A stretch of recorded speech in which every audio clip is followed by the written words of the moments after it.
to the community checkup of 2024. This is the Washington Health Alliance. Thank you all for joining. I think today it'll be a fun discussion to have, and we'll go through, we'll present what the results look like in 24, but more importantly, we have a panel discussion at the end to really talk about not only what the data showed, but really now what do we do with this data, and where do we need to take the healthcare market to really move the market forward to make meaningful change related to quality, access, affordability, and equity. With that, I'll go ahead and get started. First off, there is a chat and a Q&A function. We are not going to monitor that live. It just is hard to do. If you start chatting, please chat with each other. I think it'd be pretty energetic. Be kind to those of us who are presenting. If there are questions, you can use the Q&A function. We will monitor that at the end, and we'll respond to some of those questions that are out there if we can answer them. And we'll put that on one of our Alliance blog posts as we go forward. I will try to go as quickly as possible, and we'll go from there. So this is our agenda. We'll talk about what the community checkup looks like this year. We'll talk about the status of healthcare in Washington, both from a quality standpoint, cost standpoint, and really how where you live is impacting the care that you are receiving and the risk of health in your population. I am a family physician, so I always think about primary care and how that impacts the care that's delivered. And then I think the most important piece is what do we do with this data? And we've got Dr. Mary Kay O'Neill, Dr. Wayne Rollins, and Dr. Jeremy Chrisman, who will speak with us at the end and really dive into some of those tougher questions that are I think the challenging ones that are on all our minds. The community checkup is made up of a voluntary all-payer claims database. We are blinded to PHI information. We have multiple different data submitters. This is through the full year of 22, so we get a 6-month run out. We also make sure that we can map member IDs to the correct providers. We provide aggregated data on the state level. We match that to NCQA benchmarks. And then what we do is we produce this on our community checkup website so that you all can go in and take a look. Last year, we added the area deprivation index to get an equity lens to things. And then the newest thing this year is we've actually added a preference sensitive tool. So you can look at both quality and costs, but you can also weight it to which one you think is most important to you. So if you're more of a quality person, you can lean a little more quality, more of a cost person, lean a little bit more cost. And I'll show you an example of that. But let's get into the data. So the first piece is, how do we compare from a national standpoint? And we're taking a look at it sort of from this angle, looking at all the measures that we have. There's a common measure set that we typically use. Each of these little bubbles represent a measure. From a commercial standpoint, we continue to be below the 50th percentile on the majority of measures, only 22% of measures above the 50th percentile. Medicaid does better. It did better last year as well, with a few more in the above 50th percentile ranking. Still a ways to go. We only have one rating that's above the 90th percentile that isn't even on the common measure set. It's really, inappropriate use of antibiotics and upper respiratory infections. So we have a ways to go. Last year, people asked, well, how does it look over time when we look at, our ratings compared to the national numbers? And that's what this is. And this is a view of, how do we look year over year over year? And again, this is the 24 release. This is 22 data. So if you want to know, well, how do we do it during the pandemic, you look at 22. That is the 2020 data. And you can see that it looks relatively flat as we look at how we've compared nationally. Does that mean that quality hasn't improved? No, it just means we're staying pretty consistent with the rest of the country. As they've improved, we've improved. But we still have, we haven't kind of spiked above where many other places in the country have been able to attain. And you can look at how you want to look at this. This is looking at the commercial side. You could also go in and you can look at Medicaid. You can add an extra measure, which gives you the all measure look. Let's look at costs. So costs in 22, about a 4% increase. This is the commercial side on the left, and really about half the costs are on the facility side. That has not changed very much, over the last number of years. Inpatient facilities, outpatient facilities, maybe that percentage has changed a little bit, but essentially about half the cost of care are in those settings, even though inpatient care has continued to drop from a utilization standpoint over time. Prescription drugs continues to be the fastest growing cost category for most commercial plans. And then professional things like office visits, physical therapy, things that occur in the outpatient setting tends to be lower cost. That's where you want, a lot of your care to occur, because it tends to be more on the prevention side, more on the simple treatment versus complex treatment. On the Medicaid side, a very similar story. Now, Medicaid is a very different population, a little bit more female, a lot more obstetrics in there, and you will see that reflected in sort of the facility proportions in there being more inpatient related to, a lot of those deliveries. Now, people on Medicaid also have to take medication, so their drug costs are very similar, but they also tend to be a younger population, not utilizing as much professional services, and so you'll see that in there. Also, the unit cost on the Medicaid side is very different than on the commercial side. This hasn't changed very much either. Noting both of these increases, the state has put out that they want a 3% increase year over year, so we're still running above that. Something to consider as we think about the Healthcare Cost Transparency Board and some of the work being done at the state level to manage our medical costs.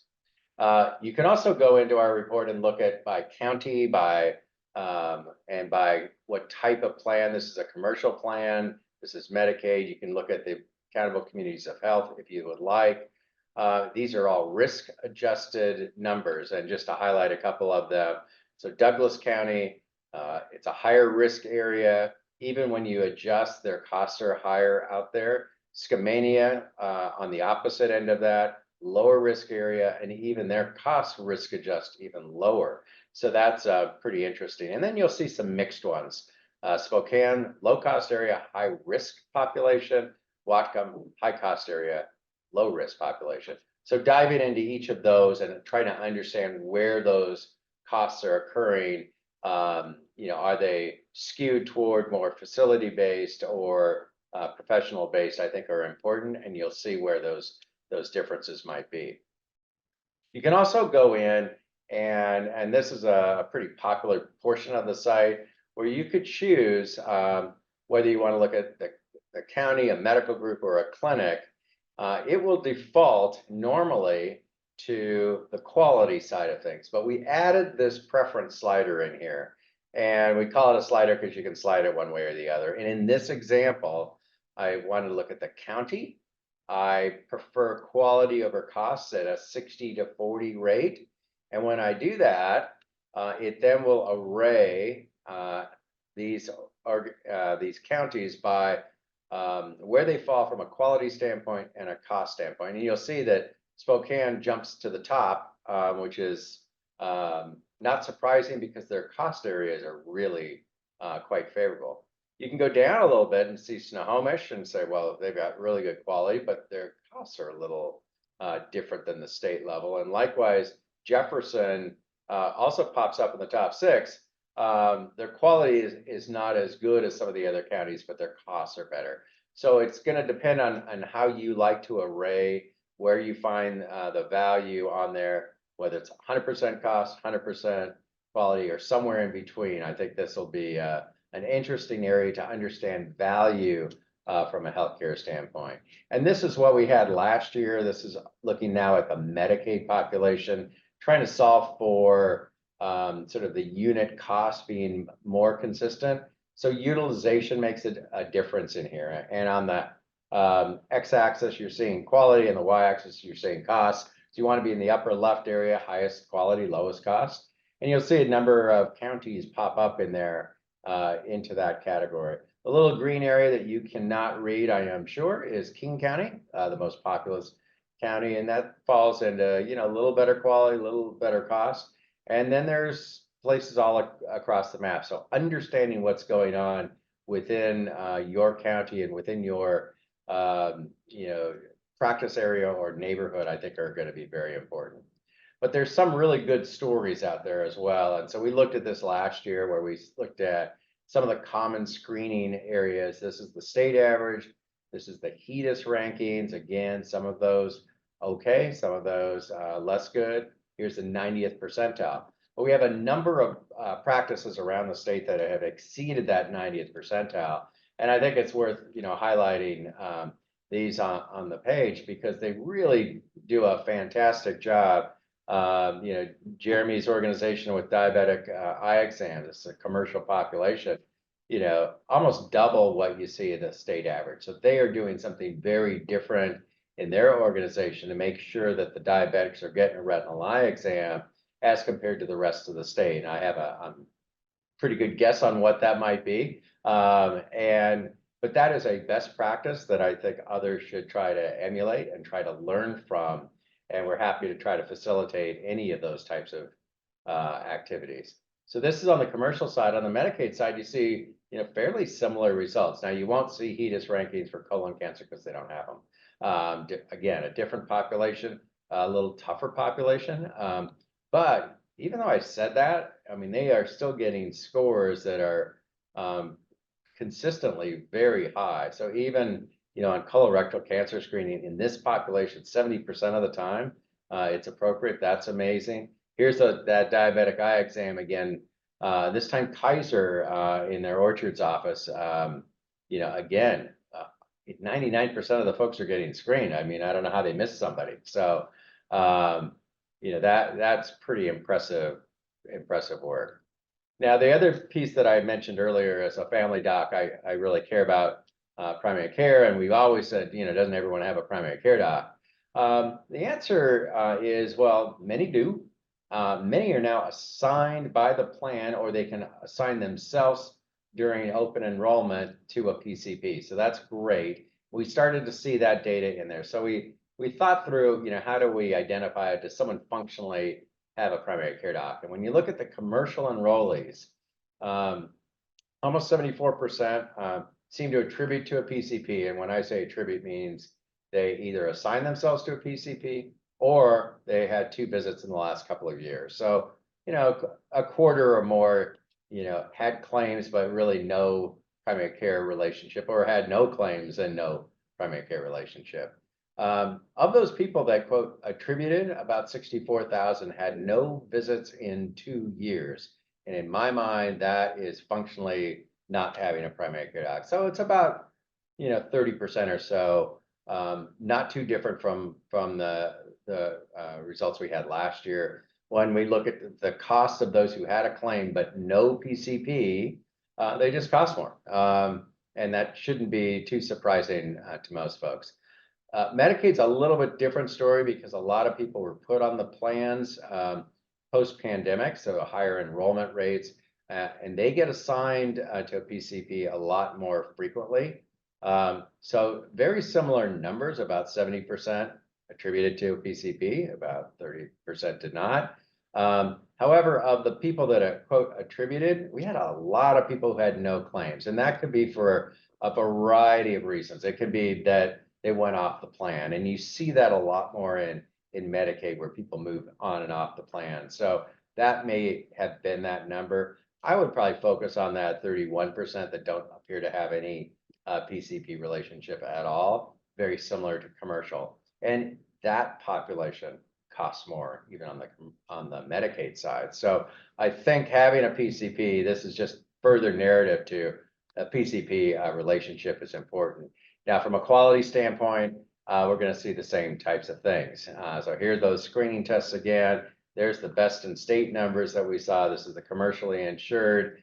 Some people have said, hey, if you just see a specialist, that should be just as good as seeing a primary care doc. Well, what the column I'll show you are people who had a claim, not sure who they saw, but they don't have a PCP relationship. And when you look at that data, it's not quite the same as seeing a primary care practice. Usually about half or less of the rates of screening that you should expect if you have a PCP relationship. The only ones that look pretty good, people with asthma tend to get their medications. I get that. And then, avoiding care, if you don't have a usual source of care, you tend to avoid care. So I think that's not too surprising. So again, having a primary care doc makes a big difference.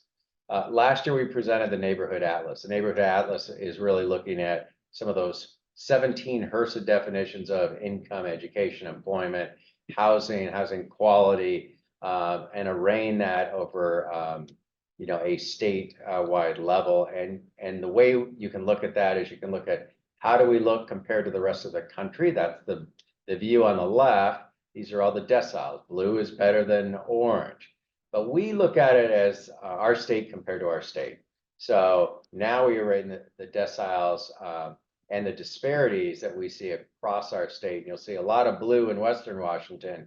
You'll see a lot of orange elsewhere. And I think that's important to note. And so as we look at the quality, that we're looking at the statewide approach to that. And when you go into our files, you can array this in a variety of different ways. You can look at the state, medical group, or county. I would say state because it has to have enough volume for us to be able to measure it. You can choose what category. In this case, I said preventive services because that's what we were looking at before. I just took those three.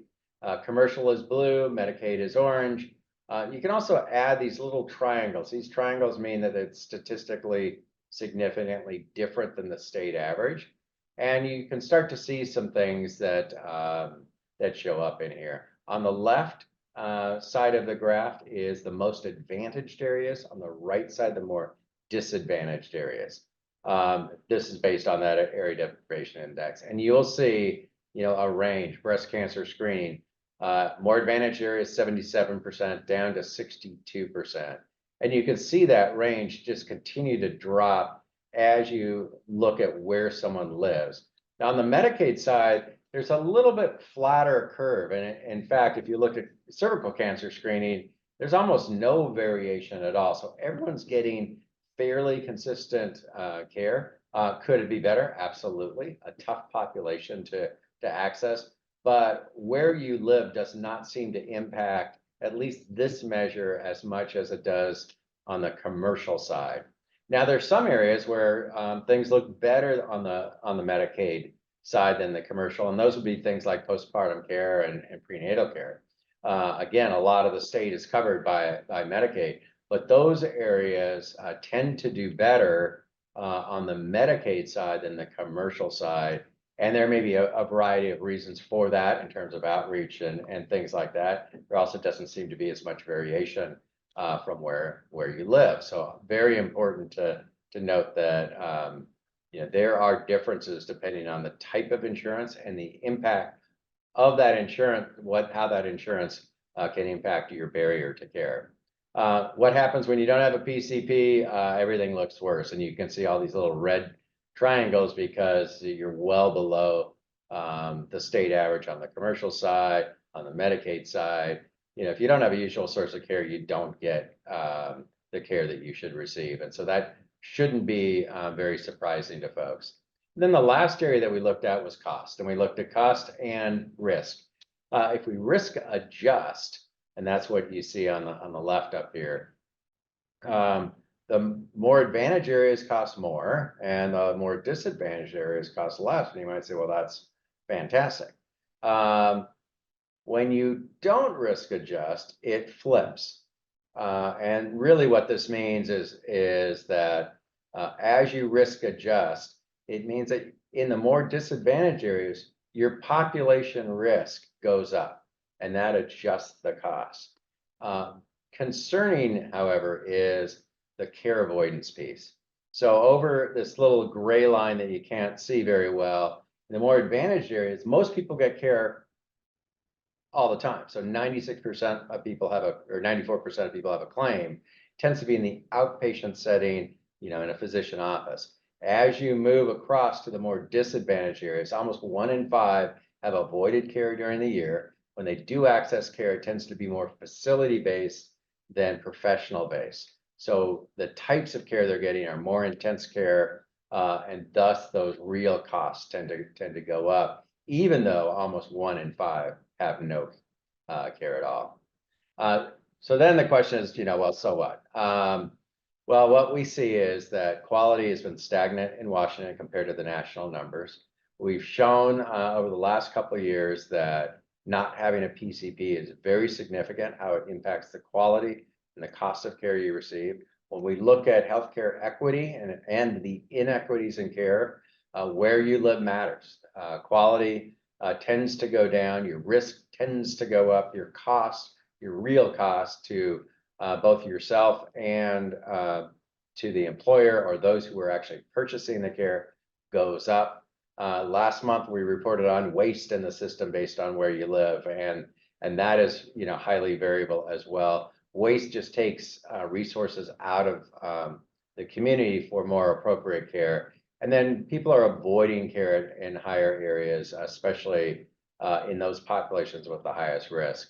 And if part of our job is to deliver, care to help people live their healthiest lives, then we're going to need to address the disparities that we're seeing. We're going to need to engage people in a primary care team. We have to address affordability. There's no,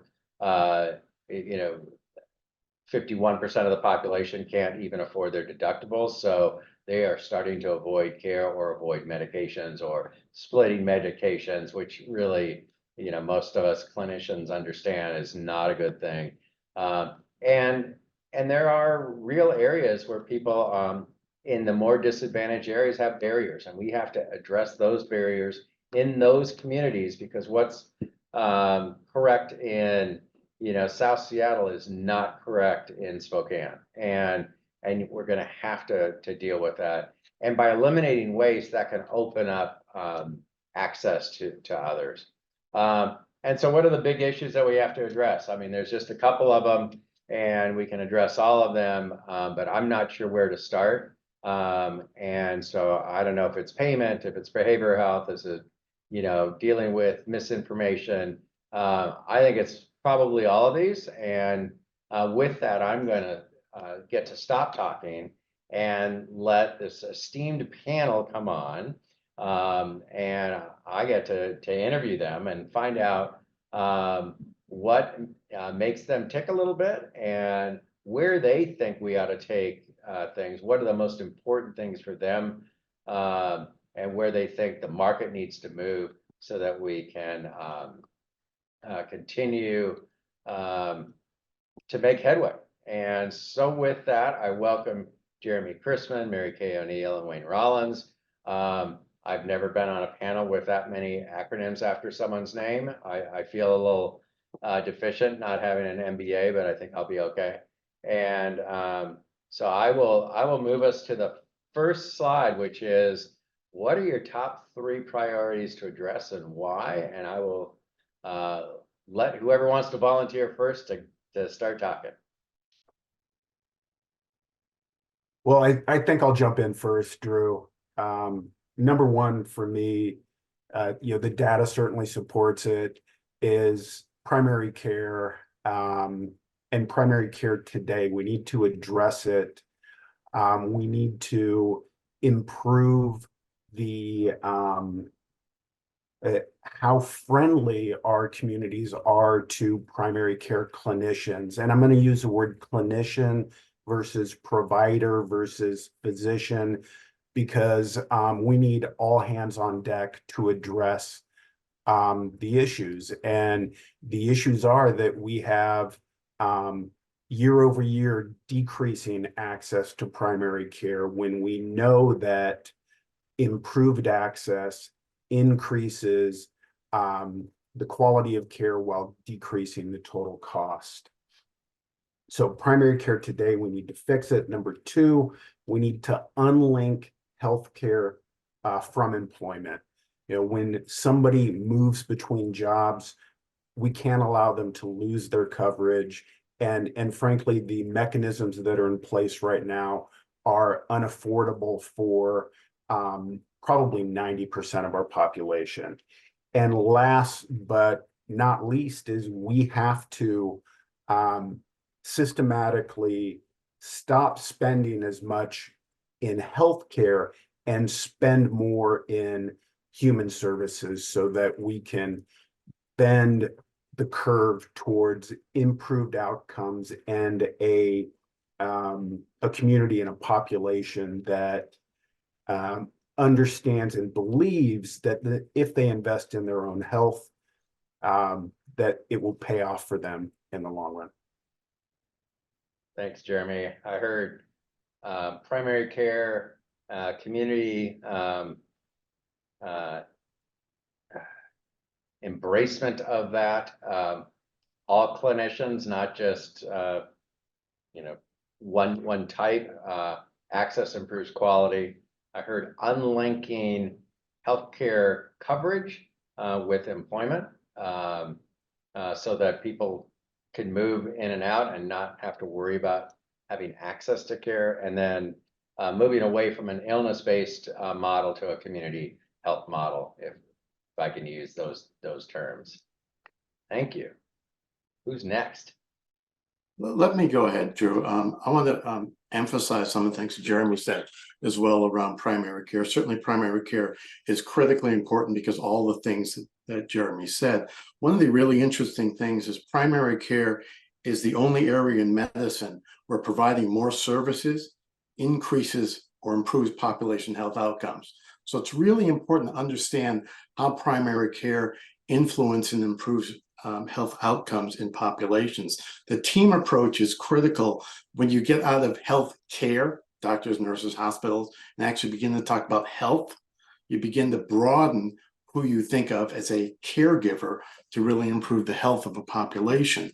It's critical also to understand the biopsychosocial approach, not just the biomedical approach, but your brain is part of your body, if you will, and the environment you live in socially impacts your health critically. In fact, 80% of what drives health outcomes has nothing to do with doctors and nurses and hospitals.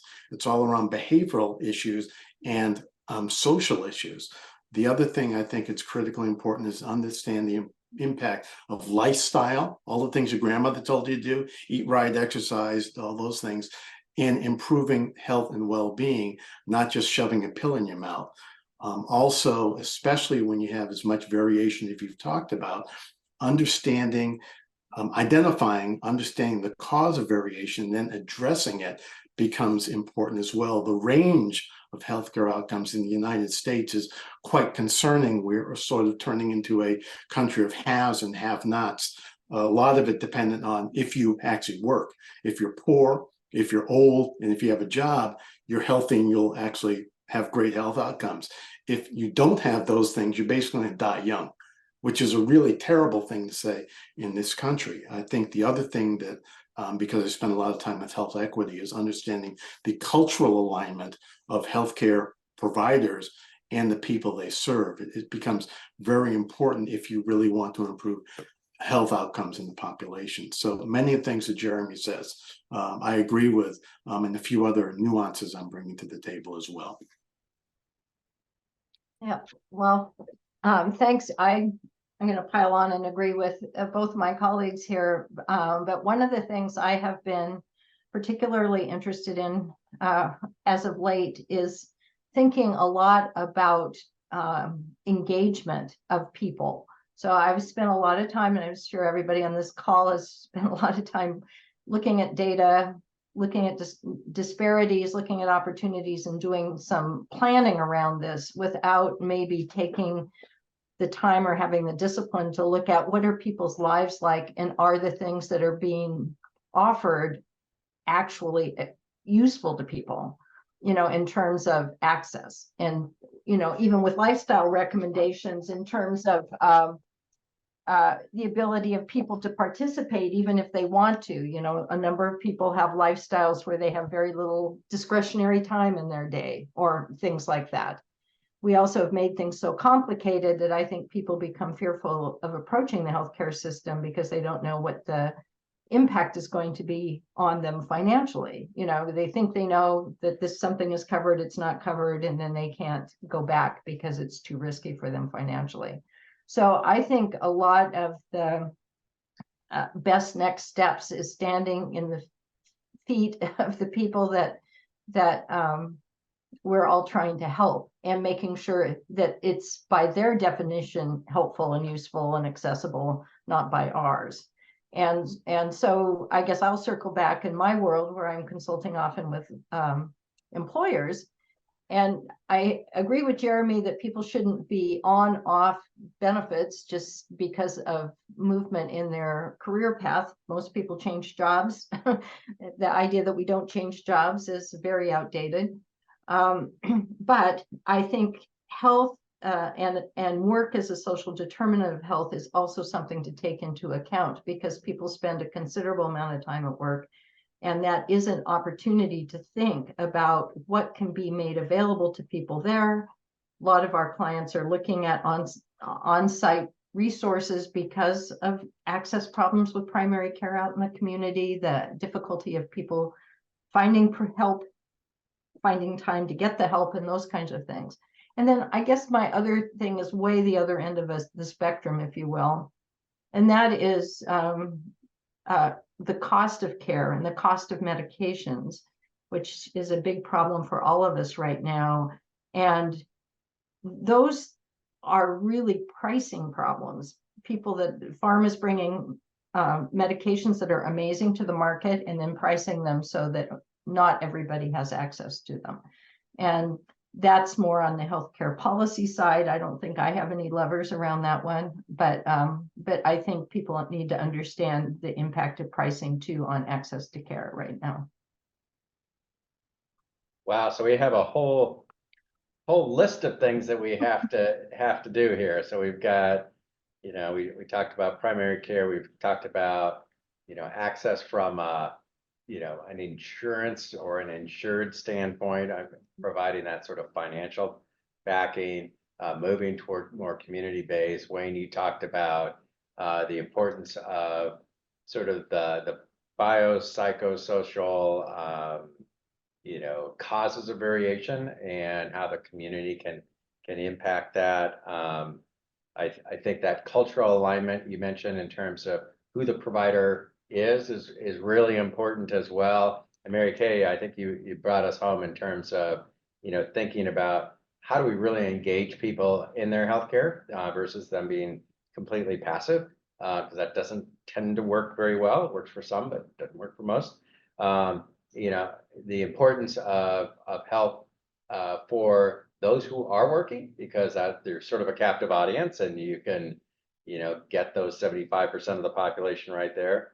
And then, you did bring up at the end, cost is an issue, and, it's great to have all the greatest healthcare in the world, but if people, are avoiding it and can't get to it, that gets to be a problem. And, we don't see that in other, other countries around the world, where that doesn't tend to be the first thing that people worry about, right?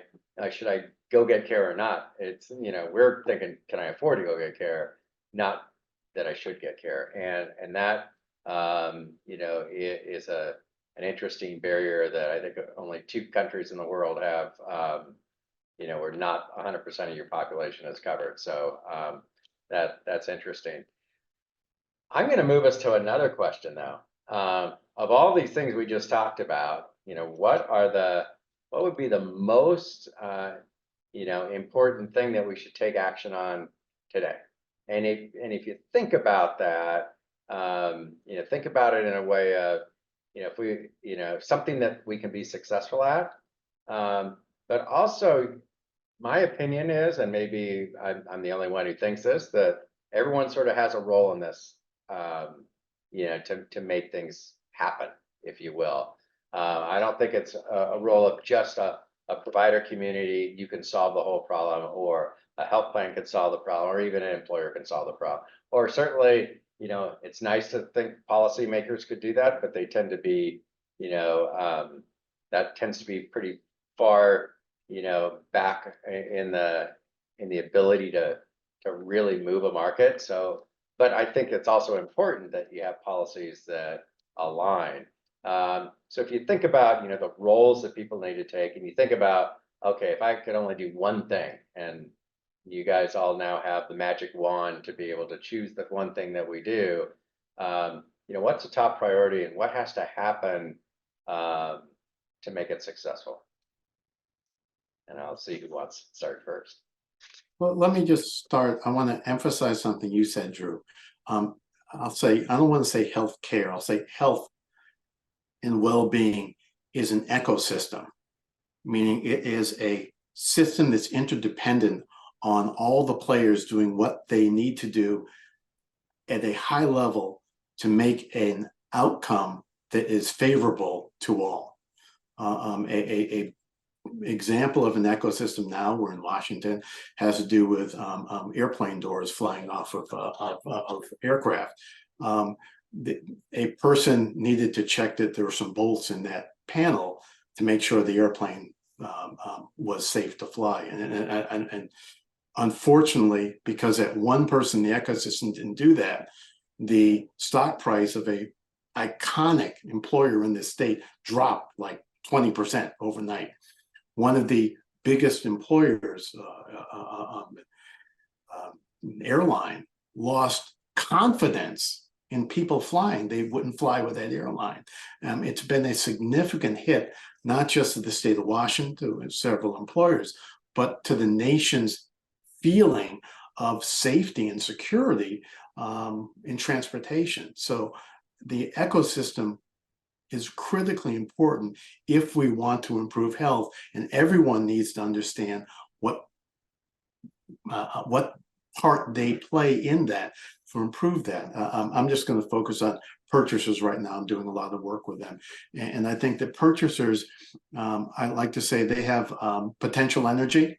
They pay for everything. At the end of the day, it's the government and the purchasers that pay for healthcare services. Unlike the government, purchasers, employers can't print money or change the laws about things. And purchasers are becoming very concerned, as Mary Kay said, about the cost and quality of healthcare in this country, and are beginning to get very focused on making sure that the people that provide services or arrange services like insurers are going to be delivering the best available healthcare services for their employees and dependents going forward.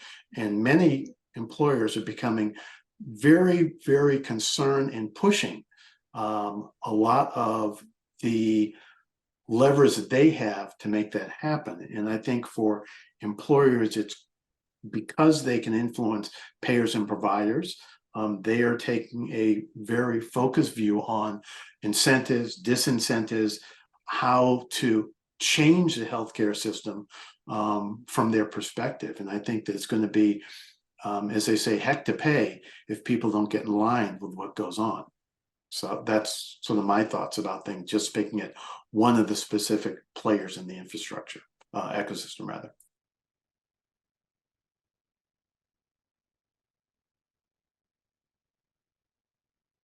Who's next? I'll go ahead. I think that there's a couple of things that I would build on here. One is that there is an example of where sort of all of these things are starting to align. Our policymakers have done some work around pushing purchasers to require value-based arrangements in a certain percentages of their book of business. And those value-based arrangements really put payers, providers, and patients on the same side of the table if they're done right.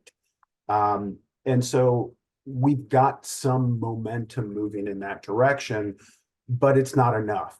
And it's really only in the government sectors do you see any significant uptake where risk is being shifted to clinician groups for responsibility of that for that total cost of care. I do see both purchasers and payers more interested in the overall value of a particular contract or arrangement, paying at least some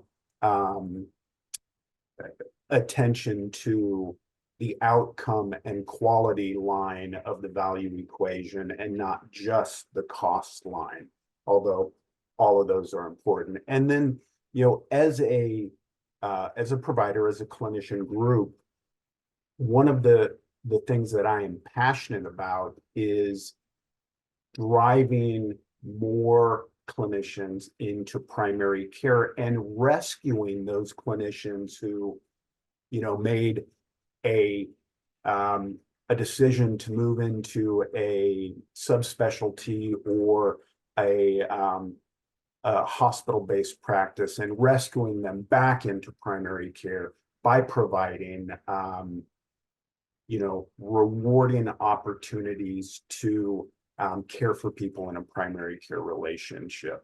Right now, we're about to graduate our first class, I say about to, in 6 months, our first class of internal medicine physicians from our residency program. And how can we keep those internists in primary care rather than seeing them go to a hospital-based practice or subspecialty? And it's about rewarding opportunities both financially and professionally. Jeremy, I completely agree on the VBAs, and you know, it sort of promotes the promise of an accountable care organization. The way I define that is you take care of a neighborhood, so a defined population, and you are accountable for the quality and the costs of that population, and you know who that population is, and then you manage that population based on the needs of that community. You know, when you talk about sort of the alignment of VBAs, certainly on the government payers, which is great. I think what I've heard, and you know, correct me if I'm wrong, on the commercial side, every payer seems to have their own flavor of a VBA, and their own flavor of what quality is, and their own flavor of what value may or may not be. How much does that impact or not impact, you know, the care delivery system? Well, I mean, it's like driving with your emergency brake on, right? We want to get out there. We want to start going fast down the path towards more value, better quality, lower cost, and we're only doing it for this subsection of our population that we can align the contracts to a place where it makes sense for everybody involved. And the way the commercial payers in the state are approaching it is a drag to the overall system. I had a conversation with a CMO for a major payer last week, and they say, you know, it's 2 to 3 years before we can even think about paying you any sort of professional capitation. So if we're ready now, but we have to wait for 3 years, it's almost a non-starter. Drew, you know, I think from an employer's point of view, as the purchaser, oftentimes these programs that Jeremy's describing from the carriers is generic in the relationship, say, between Jeremy and a particular carrier. And so an employer is looking at this saying, what is the performance on my specific population, right? That's when the employer gets interested. So this is the part of this complex ecosystem. So, I mean, some employers go sort of outside the mold and do their own ACOs, as we know, and have their own value-based contracting, which is a lot of work and not easy to oversee and administer. And may even be harder on Jeremy because you have different terms coming from all these different places. But oftentimes, the carrier will charge the employer a certain percentage for hitting a performance for their entire network, which may not accrue to the employer at all, right? They may not be able to see it in their specific data. So this is a symptom of our fractured system, but I think we need to think about working together a little bit more. And I have a very hard time with lists of ranking things because I have a lot of connected ideas, but I do think one of the things that we really need to think about is understanding the people that we are trying to help and how to engage them as not a separate topic, but as part of any of these things that we do. And I feel like in our industry, a lot of good intentioned, smart, good-hearted people have been sitting in conference rooms planning improved systems for years without asking people, what do you need? Would this work for you? Or what about it is daunting or confusing? I mean, it's just, we all have MBAs on here except for Drew. And, in our marketing class, we would never launch a product without understanding our primary customer completely and designing something that will actually work for them, and then continue to monitor to see if it's really working, right? And I think some of it comes from the public health angle that we look at population data sets, and then that makes things more generic than they really are. There's many more subpopulations, and so we need to be able to understand how to be useful to people in a way that really works for them. It makes it as easy as possible for them to do the healthiest thing and have the best relationship with a primary care physician, for example.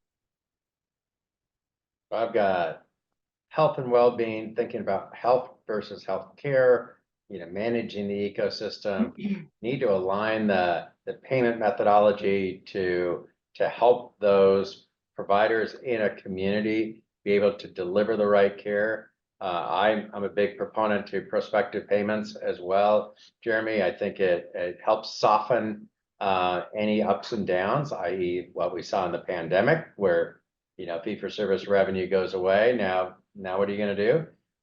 So it negates that, but it also allows practices to then do different types of outreach than you would typically get in a revenue cycle, thought process of fee-for-service, and allows you to, as we talked earlier about sort of the social construct and the what you need to be able to provide to a community. We talked about the state targets in terms of growth. One of the other state targets is that, and because we've been talking about primary care, is that about 12% of the dollar should be going into primary care as compared to the current. And the current is somewhere under 6%. So we're about half of the way there, which almost gets me to my next question, which is, well, if we're going to move some money around, and there's no quote new money unless we decide to print money for some reason, it's got to come from someplace, right? Now there's a lot of things, and we've been talking about employers, so I put a little employer thing in there. Employers tend to be resistant to limiting choices, and right now I would argue that employers are allowing employees to go anywhere they want, and the result is you've got a bell-shaped curve. So you're not helping people choose the right place to go. Likewise, to really enhance primary care, if we can eliminate some waste, if we can send people to the right provider who has the best outcomes, if we can make sure that pricing is appropriate and transparent, I think we can get to that 12% relatively easily. Relatively easily, it shouldn't be too much hardship in there. Some people will be losers, but maybe that's okay. So if you had to say, we got to take an action that's not going to be real popular, but it's gonna move the market and it's gonna make things better for everybody. What is that? Well, Drew, I'll tell you, over the last year, I don't know if it's coming out of the pandemic or what, but more and more employers in my world are interested in products like EPOs, narrow networks, and providing benefits that don't really allow for coverage or meaningful coverage out of network. Because of this, the fact that out of network care can cost both the employer and the employee a lot of money because people can balance bill. And because of the lack of contractual relationship that a carrier provides, there's no oversight in terms of quality or even licensure necessarily, right? So that, any of us who worked on the health plan side know about that. But so I think the appetite for making it more narrow is higher than I've seen it in my career, quite frankly.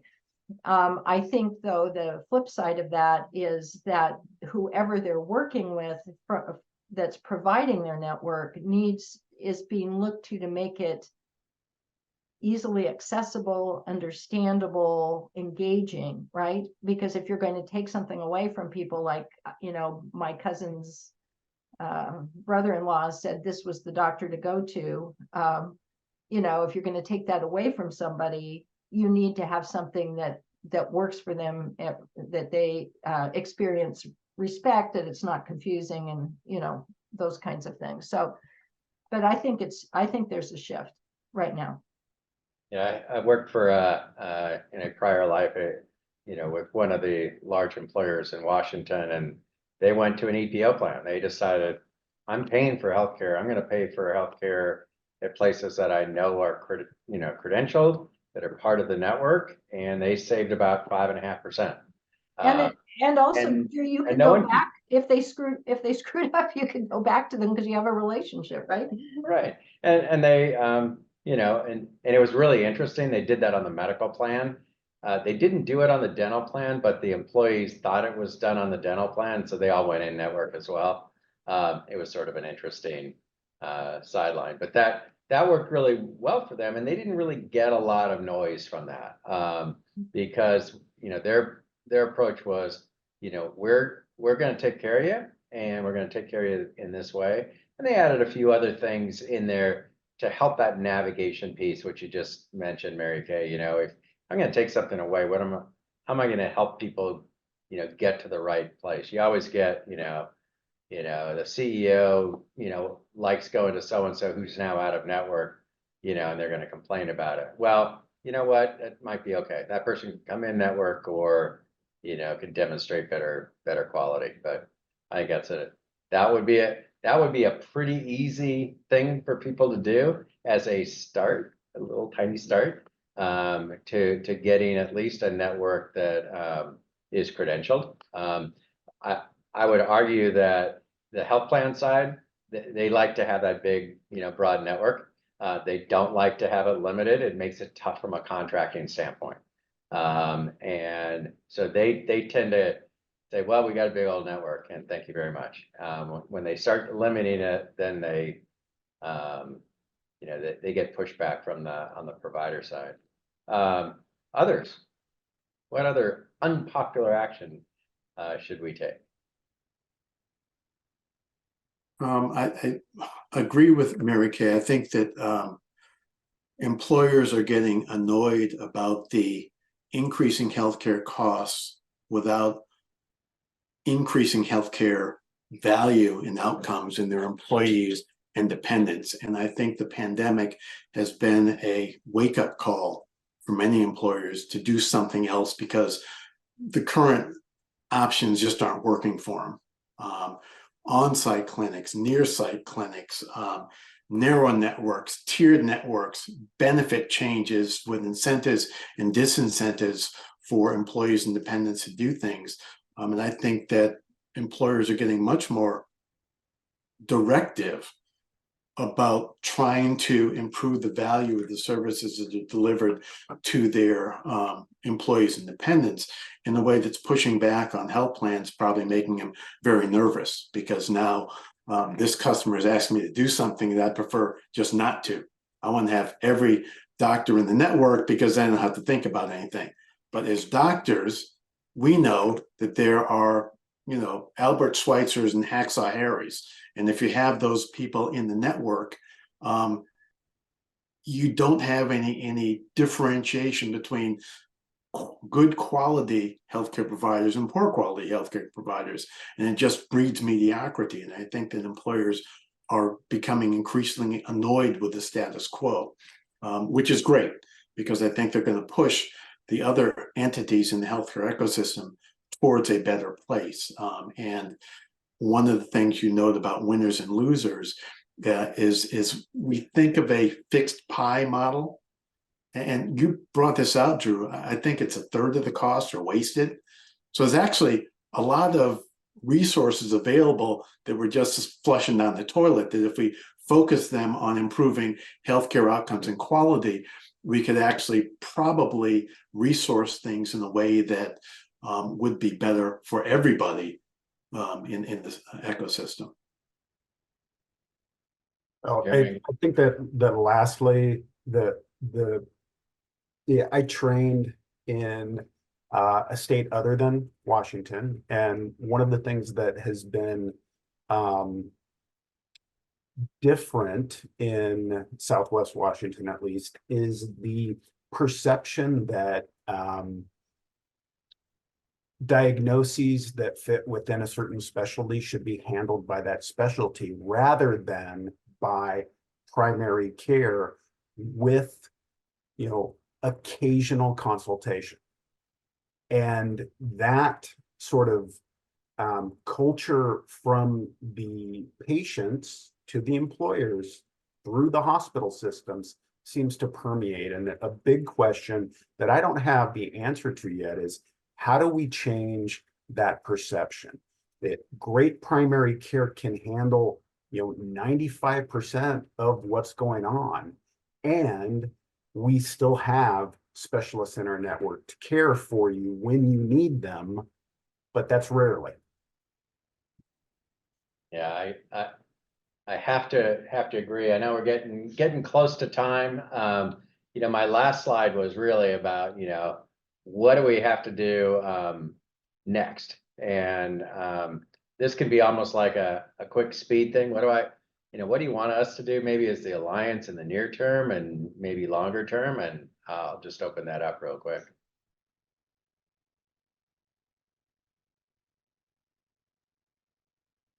Near term, primary care today.